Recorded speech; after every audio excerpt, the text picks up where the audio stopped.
Every addiction starts with a soft choice. It's a quiet compromise.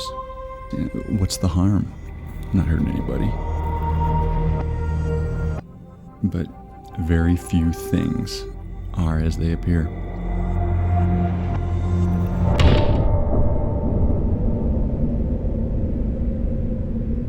I guess I'm here today to communicate that there is an alternative to the pervasive view that this is harmless and this is just the way it is, and that there's no way out, that we are just as a nation supposed to just continue to approve the endless destruction of moral boundaries. That we're just supposed to sit back and say, yeah, that's fine, as marriages continue to fall apart, as people continue to be consumed by addictive life, that we've got to do something about that. If coming to a camera and being candid and saying, this is what God's done in my life, the plan of this was to destroy me and my marriage and our future, and God's turned all that around.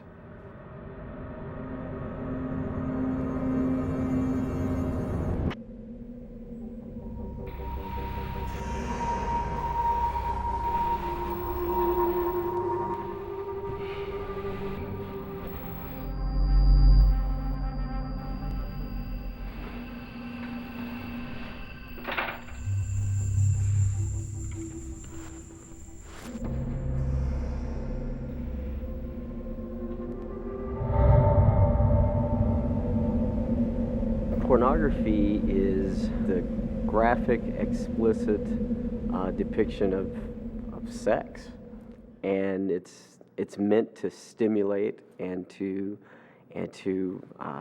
arouse. Pornography is images, sexual images, that robs people of intimacy, of joy, that paints a false picture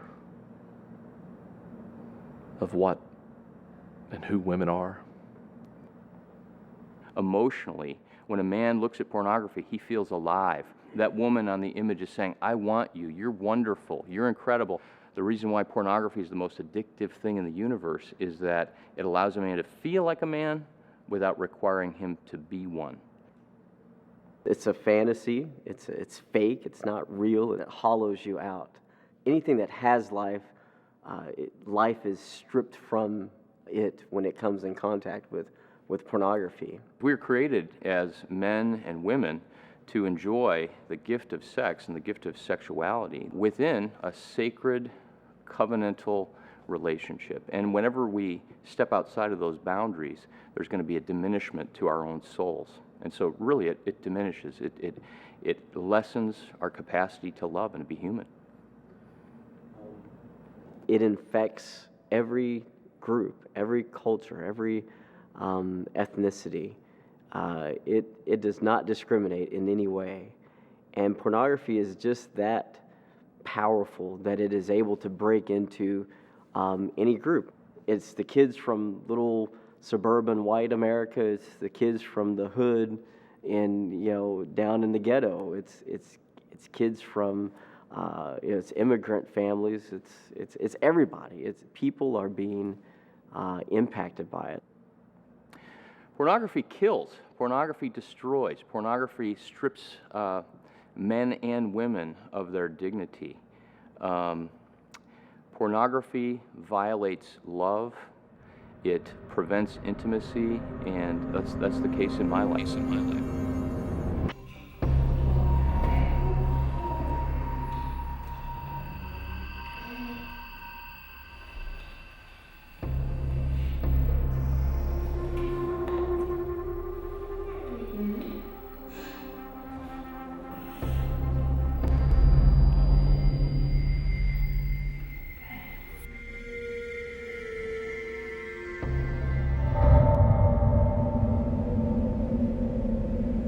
My first exposure to pornography was 10, 11 years old. A neighbor I guess it was a neighbor, had left these out. We lived in a small community and left them out in a barn. Big stack of them in the barn. And I found those out in the middle of nowhere, and that was the beginning.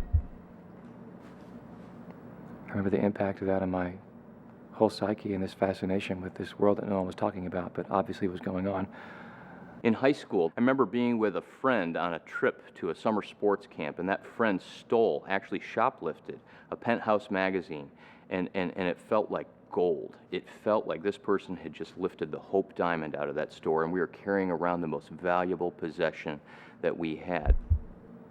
What happened was that pornography started to feed and nurture my heart, my emotions, and I could not live without it. My journey into darkness and secrecy really began when I started my own business, and I had my office in my home, and we had a computer, and I remember just being curious,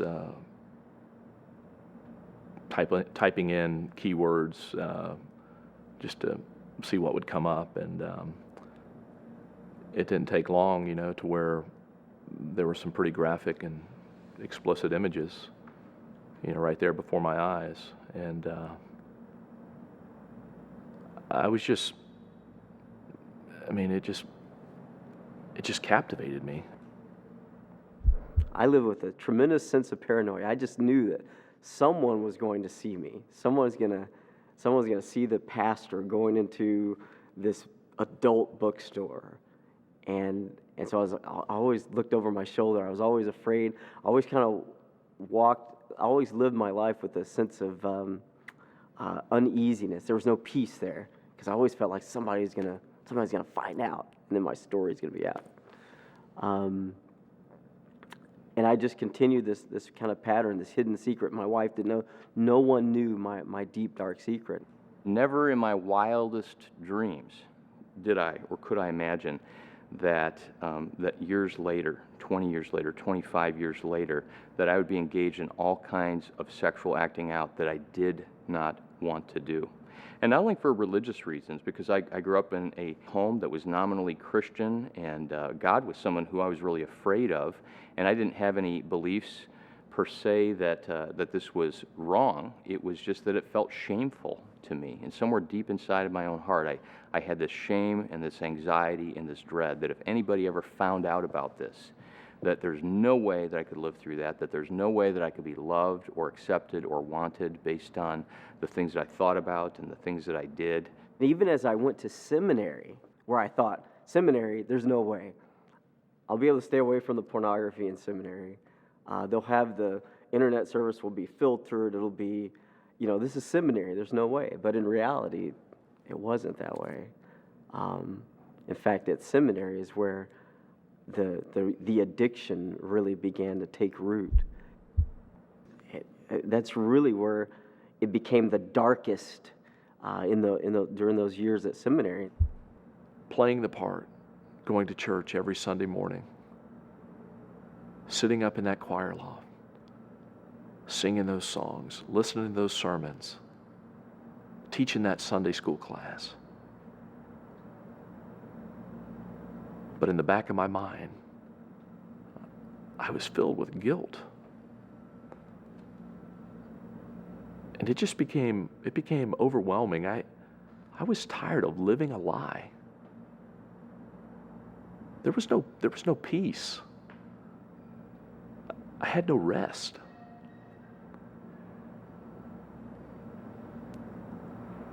I was living a double life. If you had looked in on my life, you would have said everything was working. We had the right cars, the right home, beautiful family. You'd see us at church on a regular basis. You could have said, hey, this is working. But the reality was that behind the scenes, I had already begun a departure from that. And once I had begun, there was no coming back because of the secrecy of it.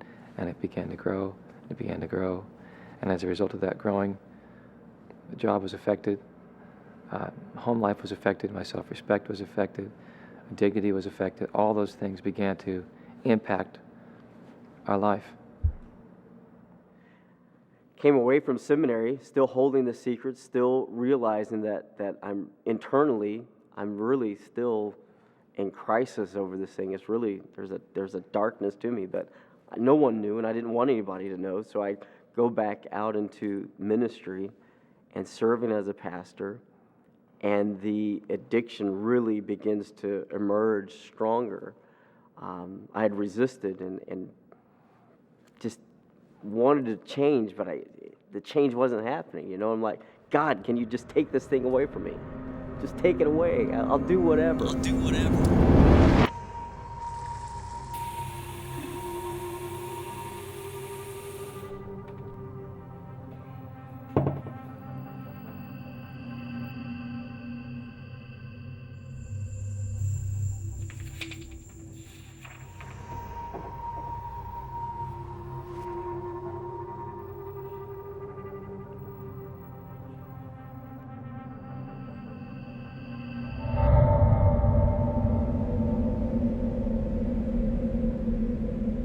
It sets an impossible appetite and an impossible standard, and it steals from the true beauty of what marriage is supposed to be. You know, it's the perfect theft of growing old together. Who wants to grow old together in a culture where all we honor is what's young? When what we're supposed to really want and desire is, you know, this perfect thing over here physically. And we miss the whole point of marriage. You know? What women want most of all, and it's the dichotomy of the industry, is that women want to be beautiful and desired by the man that they love. And it gets twisted and in the industry, and the women are portrayed as, I want you and I've got to have you, and so the men are attracted to that. But what that woman behind the camera really wants is unconditional love, and for one man to say, I love you and you're beautiful and I accept you, and she's hurting just like the men that are addicted to it are hurting. She's in a prison as well. For me, being a Christian and struggling with pornography,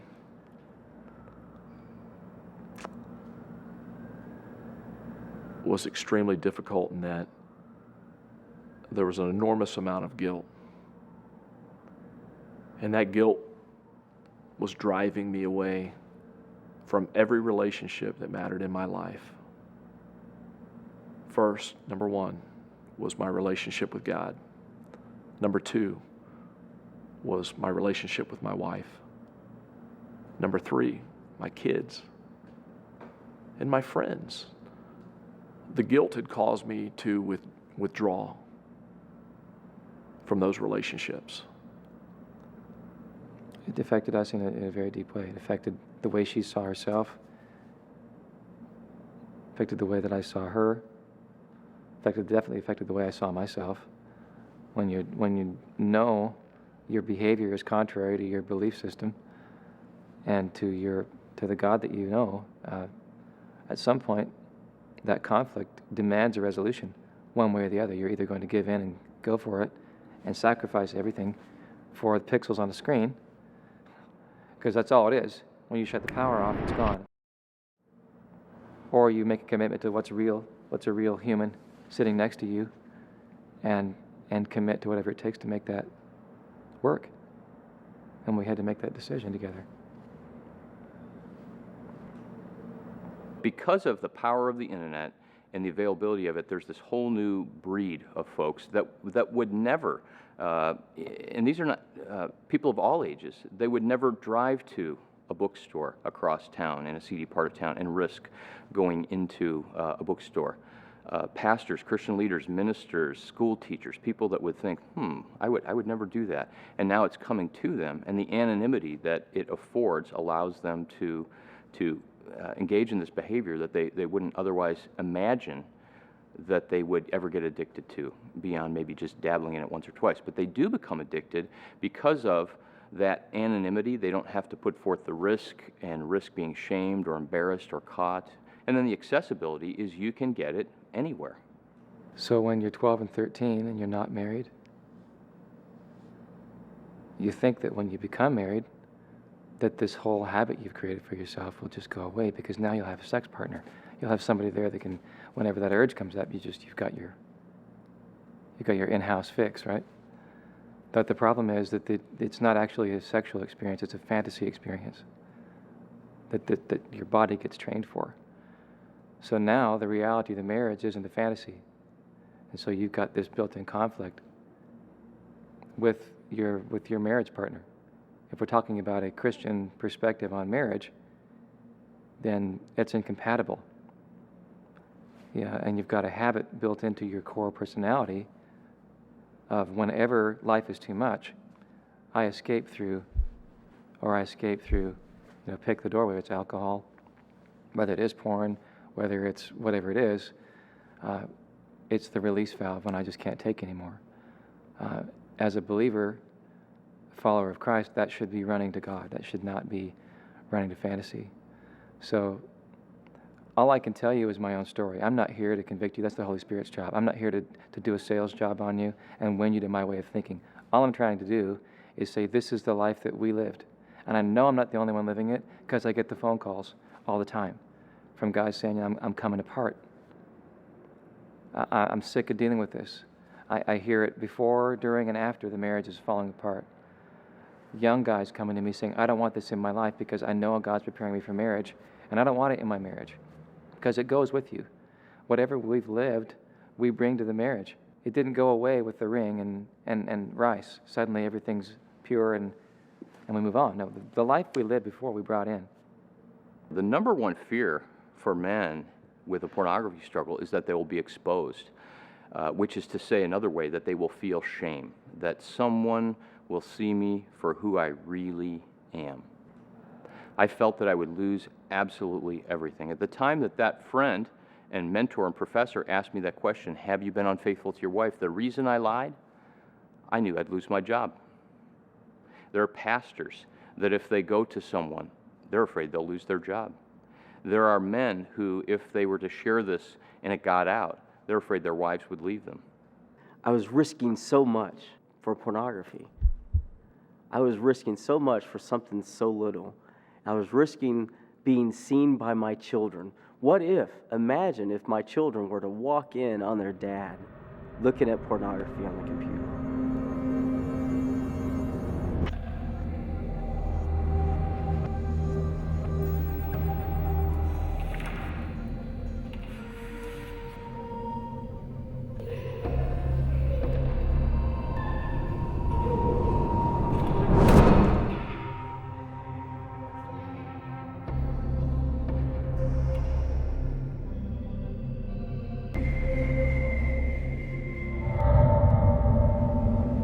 It wasn't until one evening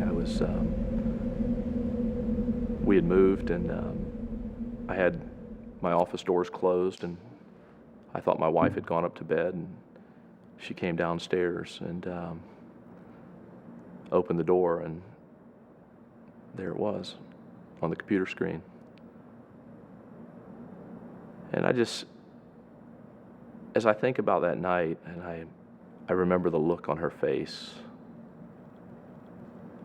I knew the degree of duplicity I was living.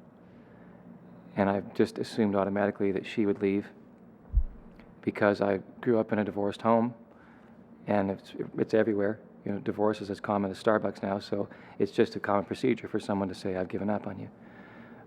So I automatically assumed that she'd say that, oh, well, okay, well, you're a loser. And I guess at that point in my thinking, I thought I was the only one supporting a multi-billion-dollar industry. You know, it's not sane thinking. And so my greatest fear at that time was that I would tell her and she'd say, oh, I can't believe this, you know, which she did. But that secondarily she'd say, and also I'm done with you, and I'm taking your daughters and I'm walking. And that I was going to be left at this abyss to manage myself. I think it's why a lot of men don't say anything about it, because they figure they'll be left alone with something they already know is too much. I know that same struggle of not wanting to, and so desperately not wanting to go there. And that was my life. Along the way, my wife had discovered my problem. My secret came out. One night before we were going to bed, she said, "Hey, I discovered something on the computer. I discovered this stuff on the computer is pornography," and I had nowhere to go. I was, it was me. She wept, she cried. I mean, we both cried. It was a very painful thing, obviously, for her and me both. And I said, "Yeah, I'm gonna deal with it. We're gonna get through this, and I'm gonna deal with it." But in reality, I wanted to. I really did, but it wasn't. It didn't change for me there. I was still in bondage to pornography. So it made it worse, because now she would catch me again. And that was probably the most painful thing, because I'm breaking that trust all over again. I'm pouring salt in the wound, so to speak, over and over again. And she's just crushed. She had every right to be angry and to be bitter and to be disappointed with me. And she finally came to a point where she is convinced that she needed to leave. She needed to leave me. Our first daughter was born, and I remember looking at her, holding her in my hands and looking at her eyes and realizing there's a transparency in her eyes and her spirit that I can't connect to. There's something in me that has shut down. I should be able to connect to the degree that she's transparent, because those eyes are just, you know what I'm talking about. If you've held a baby in your arms, a newborn, there's nothing there but this beautiful, transparent soul that God created. It's, oh, wow. And I can't connect. So what's going on in my heart, And so Shelli had gone out of town to see family, and I just felt like the Holy Spirit said, "This is the day you call her and you tell her." Oh, God. I can't do that. And I have to be clear that through this whole process, God was faithful to still communicate with me, to still pursue me. It's what He is. He is gracious. He is long-suffering. And I guess I had shut Him out too. He continued to pursue me. So I thought, well, I just had this sense that if I don't do this today, I'm going to cross that line where there's the expense of this is going to be exponential. The destruction is going to be even greater. So I called her and told her, and because she was out of town, and I wanted to do it in person, but the bomb went off, and the truth was out. It took me by complete surprise. I didn't have any clue that it was even an issue. I got angry, and